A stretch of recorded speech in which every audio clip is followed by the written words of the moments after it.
It's your lady coach, Nisha T here. Have you started your healing process? Are you living traumatized? Are your past experiences creeping up on you? Do they create triggers for you?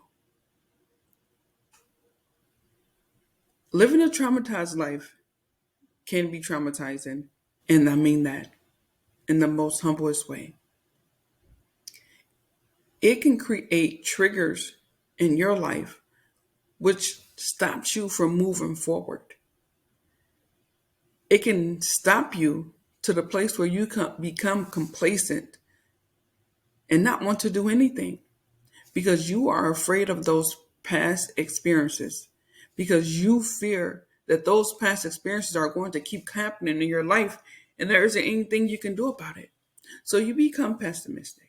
You say, you know what? I am not going to do anything in my life. I'm going to continue to do what I'm used to doing. This trauma is not normal. This trauma came from your childhood. There are some things that happened in your childhood that should not have happened to you. But let's face it, it has happened. And what do we do now? That behavior that you're experiencing comes from generational trauma, which means your great, great, great, great, great grandparents experienced it and they passed it on to your great grandmother, your mother. Now it's in your life. Some examples of triggers that comes is you're happy, you're working, you're raising a family, and then bam, out of nowhere, you're sad. Something happened to your child in school, and now you're trying to figure out why is this happening to my child? Where did this come from? Oh, now you realize that it is something that happened to you when you were in school, and now something that you have to face. Or another trigger. You are at work and now you are becoming the top employee. Everyone is so excited for you except your best friend at work. What do you do? How do you face that?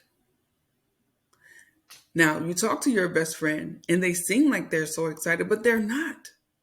You guys work at the same job. You have been working for the same company, but they are not happy for you. They don't express it, but their actions shows otherwise.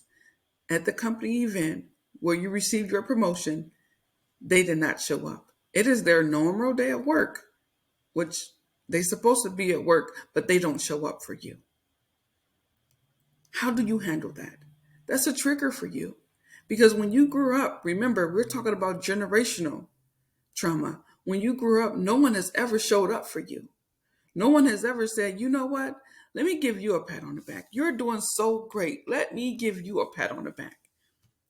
Whenever you went to the first, second, and third, and fourth, and fifth grade, whenever you received a promotion at school, no one showed up for you. You have never received their support. So when that friend did not show up for you or support you when you received that promotion, that was a trigger for you. When we have triggers in our lives, guess who we take them out on besides ourselves? Our loved ones. We take them through that. We do. So I'm going to ask you to do an exercise. This exercise will help you so much. Which examples that keep happening in your life, or what are some things that you recognize as a trigger in your life? What is something that you say, oh, whoa, that triggered me? Where did that come from?